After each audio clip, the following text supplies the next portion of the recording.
Allez, vos acteurs de Canal Matin sont là. Oui, on ne va pas changer le scénario quotidien entre 6h30 et 9h.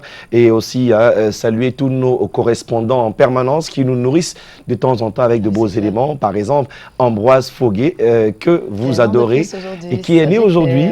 Monsieur Ambroise Foguet, happy birthday à toi. D'ailleurs, il nous réserve un joli reportage sur le vaudou africain. Ouais. Ambroise Foguet du côté de la région du Sud. Et puis, on fera aussi un clin d'œil à Erin Guélé qui nous regarde depuis, n'est-ce pas, on va dire quoi, c'est salon feutré du côté du septentrion. On ne sait pas s'il a Marois, Garoua, Ngaoundéré, mais il bouge beaucoup et ça fera forcément plaisir à sa belle-sœur, Laurine Konou, qu'on salue ce matin parce qu'elle a un an de plus de la part de Erin Guélé. Elle est du côté de Yaoundé. Et voilà, c'est la petite sœur de Madame Guélé à qui on passe le salam ce matin. Salam alaikum. En tout cas, un clin d'œil particulier à toutes les stars de ce jour, ceux qui sont nés. Évidemment, en ce 2 décembre 2019, vous l'avez dit, Ambroise Foguet qui nous regarde quelque part dans quelle partie du Cameroun à l'est? Bon, disons en Ngaoundéré, dans la région de la Damawa. Ambroise Foguet, plutôt lui, du côté du sud. Oui, et Bolo, il aime bien les choses du chimpanzé pourri. Et puis voilà, qui nous conduit exactement à 7h, passé de 45 minutes, 1 heure de moins en heure GMT. Vous savez que tous les lundis, les mercredis et bien sûr les vendredis, on s'intéresse à un sujet majeur d'actualité. Avec qui, vous savez, M. Patrick Christian Dobo, qu'on a évidemment un grand plaisir à accueillir ce lundi. Bonjour Patrick et bienvenue. Bonjour à toi Patricia, bonjour à Aimé, bonjour à nos téléspectateurs ce matin. C'est un plaisir partagé de vous retrouver, surtout dans cette belle ambiance de la continuité du Ngondo. Vous ne croyez pas si bien le dire. Et on va parler de ce sujet qui fait les choux gras, évidemment, de la presse en ce moment. Il s'agit de cette résiliation du contrat de Piscini. Faut-il s'en inquiéter pour autant en ce qui concerne justement la CAN 2021? Et puis le ministère des Sports contre Piscini. Nouveau coup dur pour le complexe, évidemment, d'Olembe. On en parle, Patrick Christian. Oui, effectivement, c'est une actualité qui s'impose même dans la mouvance de tout ce que la politique, en fait, nous offre comme actualité et comme débordement et passion même dans les débats. Il est clair que cette autre question-là vient soulever déjà d'autres qui existaient dans la capacité de notre pays à faire en sorte que les chantiers, tout au moins ceux initiés pour la Coupe d'Afrique des Nations, parce qu'au départ, c'était d'abord la Coupe d'Afrique des Nations, et puis est venu le CHAN, que ces chantiers-là soient livrés dans les délais. C'est à se demander si finalement le chantier du complexe sportif d'Olembe en lui-même ne porte pas une certaine malédiction. Parce que de rebondissement à rebondissement, on se demande bien ce qui ne marche pas. Qu'est-ce qui plombe éventuellement l'avancée de ce chantier? Dans ce que vous avez appelé, et à juste titre, ce nouveau coup dur au relent justement de scandale, certainement pas encore dévoilé. Parce que lorsqu'on observe justement les correspondances qui sont rendues publiques sur la question, on a l'impression d'avoir affaire à un ping-pong entre le gouvernement camerounais par le biais du ministère des Sports et l'entreprise, en tout cas Gruppo Piccini, cette entreprise italienne, qui en décembre 2015 s'était vue attribuer justement le marché de la construction de ce complexe-là. En décembre 2015, on était donc dans cette dynamique, quelques mois seulement après, j'allais dire presque 1 an après, dans une situation justement d'exécution en urgence. L'urgence qu'on croyait être celle qui devrait nous faire atteindre les délais de la CAN 2019 s'est transformée en retard inexplicable au point de dépasser les délais prévus pour une construction normale. On en est aujourd'hui à un glissement de cette CAN pour 2021 qu'on se retrouve avec des problèmes plus inquiétants que ceux qu'on avait dans l'urgence qui était pourtant celle présentée pour la CAN 2019. Et cela nous amène forcément à regarder cet environnement. Lorsque nous parlions d'une malédiction éventuelle, parce que quelques-uns en parlent, on se demande si, effectivement, ce chantier-là, en lui-même, ne porte pas les germes d'une embrouille, autant dans la construction du cahier de charges de ce chantier que dans la transmission du contrat, dans l'exécution de ce contrat, dans la capacité à surveiller l'exécution de ce contrat et aussi certainement dans les obligations de chacune des parties.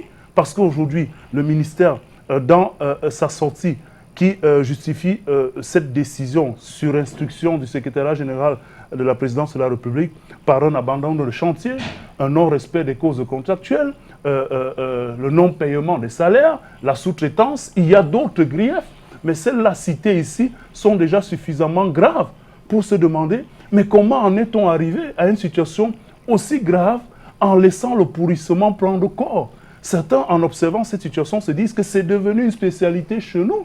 On ne touche pas à une situation tant qu'elle n'est pas pourrie, au point d'être une gangrène qui nous demande de nous amputer, soit d'une jambe, soit d'un membre. Est-ce qu'on ne pouvait pas faire avant cette situation? Au-delà de cette question fondamentale, on va se dire, si on a ces griefs dans la partie plaignante aujourd'hui, qui est le gouvernement, qui d'ailleurs résilie, on peut aussi se demander si dans les mécanismes d'attribution de ces marchés, le ministère des Sports est dans son droit. Est-ce que la structure gouvernementale est celle qui lui permet de le faire? En maître d'ouvrage, est-ce qu'il a aussi les leviers par rapport à l'attribution des marchés? Est-ce que cela relève de manière spécifique de son agenda ou de ses prérogatives? C'est des questions auxquelles les spécialistes aujourd'hui sont en train forcément de se poser. Mais ce qu'on sait, c'est qu'effectivement, le ministère des Sports, en tant que maître d'ouvrage, par rapport à ce qu'il est le bras séculaire du gouvernement, dans la vision de ce projet de la CAN, a pris une décision qui commence à être questionnée après la sortie, dès le lendemain, du groupe Piccini, qui lui pense qu'il est de manière injuste dessaisi de ce chantier, qui sont même d'ailleurs, excusez du peu, le gouvernement de faire réparation de ce tort en 72 heures, en accusant plutôt le gouvernement de n'avoir pas respecté les clauses ou les entendements issus d'une réunion tenue en octobre dans le cabinet du ministre. C'est à se demander finalement qui a raison. Dans cet ensemble-là, on constate tout simplement pour nous, le Camerounais lambda, que voilà un édifice sur lequel beaucoup d'espoirs sont fondés, qui nous permettrait d'être à la hauteur dans la stature en termes d'infrastructures sportives et notamment de stades de football, à la hauteur des grandes nations qui en ont en Afrique du Nord, on peut parler de l'Afrique du Sud, quelques rares en Afrique, et on côtoyait même déjà les cimes à l'échelle mondiale par rapport à cette infrastructure dont tout le monde rêve. Que s'est-il passé? Qui a droit de faire quoi? Qui n'a pas fait quoi? Et est-ce que cette situation n'est pas simplement un bis repetita qu'on a vu dans beaucoup d'autres chantiers liés à cette CAN, en se demandant finalement si l'urgence et toutes les dispositions qu'on avait prises autour de cette question-là n'étaient pas simplement des dispositions pour satisfaire quelques-uns et non forcément les attentes du peuple. Alors, je vous arrache la chute, Monsieur Ndobo, Patrick Christian. Il faut d'ailleurs préciser que le péril est sur la CAN 2021 parce que la situation que nous évoquons ce matin, forcément, on va revoir le timing pour les nouveaux responsables. Mais avant peut-être de savoir si la page sera tournée dans les règles du process, pour l'instant, ce ministère des Sports et de l'Éducation physique est monté au créneau. On veut savoir dans cette brouille à qui profite entre guillemets le crime ce matin, alors que c'est bel et bien le stade Paul Biya de son nom de baptême. Mais écoutez, tout ce qui se passe certainement ne profite pas au trésor camerounais. Parce que vous vous rendez bien compte que dans la dynamique de la construction de ce stage, on était parti pour un délai normal qui a été placé en urgence et qui sera sans doute encore placé en urgence. C'est-à-dire l'urgence dans l'urgence. Et quand on dit urgence en matière de construction et d'infrastructure, imaginez ce que ça coûte.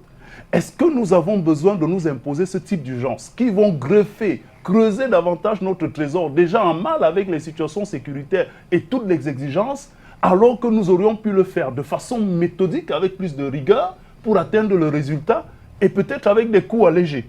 Donc, la première des choses et sur laquelle nous pouvons être tous d'accord, c'est que ça n'est pas le trésor public qui va en bénéficier. Et forcément, que certains de nos compatriotes, vous et moi, nous allons sans doute subir les charges de cette autre pression sur le trésor public parce que, n'ayant pas pu mener à bien de manière assez programmée et dans l'orthodoxie, l'évolution de ce chantier. Peu importe dans la dimension actuelle de cette querelle qui visiblement n'a pas encore révélé tous ces scandales. Parce qu'imaginez-vous, Piccini, nous le croyons, on ne peut pas se mettre à parler de 72 heures de manière aussi hautaine s'il n'a pas des arguments à faire valoir au niveau national et peut-être à l'échelle internationale sur le plan de l'arbitrage dans ce genre de circonstances. Et donc, le ministre des Sports, sans doute aussi, tient des arguments qu'il essaie de présenter. Donc, dans cette brouille qui s'apparente visiblement ou qui va se diriger sur le champ juridique, on a l'impression que la première des personnes qui va être victime, ou tout au moins la première des entités, c'est notre trésor. C'est-à-dire que votre poche, vous et moi, du Camerounais lambda. Et dans le contexte actuel, c'est très regrettable. Et deuxièmement, on se demande si finalement, la construction de ce stade-là, elle a été bien pensée en termes de la structuration du cahier de charges. Et c'est en cela qu'on se demande si, visiblement, ceux qui ont participé à la construction de ce cahier de charges, ceux qui ont attribué le marché, ils avaient des garanties de ce que la structure qui est aujourd'hui indexée avait toute la capacité, toutes les garanties financières et tout l'accompagnement nécessaire pour mener à bien. Si le ministre dit que le gouvernement camerounais à assumer toutes ses responsabilités et honorer ses engagements, c'est bien à se poser la question de savoir où est donc allé cet argent mis à la disposition de Pichini pour qu'aujourd'hui nous en soyons encore à imaginer une reprise par une autre entreprise qui va forcément vous demander de lui attribuer des fonds, soit 2 fois, 3 fois plus que ce que vous avez. Et nous n'avons même pas la garantie qu'elle aussi ne viendra pas nous jouer un tour. Parce que, forcément, on dit que dans cette tour, certains de nos compatriotes sont liés à la situation.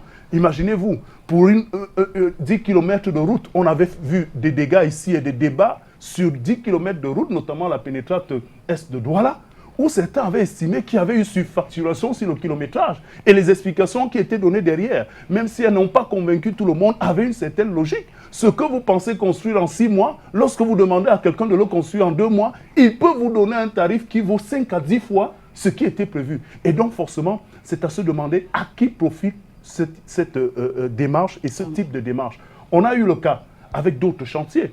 Aujourd'hui, le complexe d'Olembe semble être celui qui est le plus en mal dans le regard global des chantiers de cette Coupe d'Afrique des Nations. C'est vrai, il n'est pas sélectionné pour le CHAN, mais la CAN n'est pas très éloignée. Et à la fin, on se pose encore la question de savoir pourquoi est-ce qu'on a l'impression qu'aucune situation ne peut être résolue si les instructions ne viennent pas du secrétariat général ou du président de la République. C'est encore l'image de notre pays qui sera touchée. Parce que imaginez-vous, nous n'en sommes pas encore sortis de cette brouille, par exemple avec le port autonome de Douala, où on a l'impression qu'on signe sans avoir tous les mécanismes de la signature, ou bien sans avoir pris les précautions d'une contestation éventuelle. Et après, on va se retrouver soit avec des procès, et c'est l'image du Cameroun à l'international qui s'en trouve touchée, parce que tout le temps, on dit de notre pays que nous n'avons pas le sérieux dans la démarche, et que nos projets, nos procédures, forcément, sont toujours empreintes de pièges. Allez, merci encore, Monsieur Ndobo. De toute façon, on espère que l'information qui est tombée il y a quelques jours seulement a été nourrie sur les conséquences. Tout ce que nous souhaitons, c'est d'abord que l'argent du contribuable ne soit plus aussi dépensé pour un projet qu'on attend depuis. Le jour dit est passé et on croise les doigts. On espère que ça va aller pour nos amis de Pichini. Allez, la suite, ce sera une décoration quand même. Hein, vous passerez... Voilà, pour dire au revoir à Patrick Christian Ndobo en toute beauté. Bonjour à notre très cher Patrick. Une très très bonne journée. C'est un sujet qui est sur toutes les lèvres. Peut-être il va y revenir mercredi. De toute évidence, il va nous servir tout chaud comme il sait si bien le faire.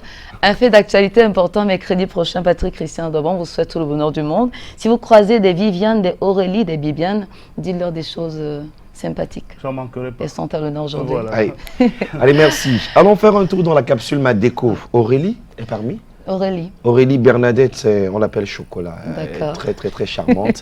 Du côté d'Yaoundé, on salue Aurélie Bernadette au marché Essence à Yaoundé. Et nous allons justement offrir à Aurélie, à toutes les autres, à les Bibiane, un cadre photo original. Non, un cadre original. Tout à fait. Regardez comment ça se passe avec les soins de Samira. Madeco, un projet de Samira télé. Téné. Samira.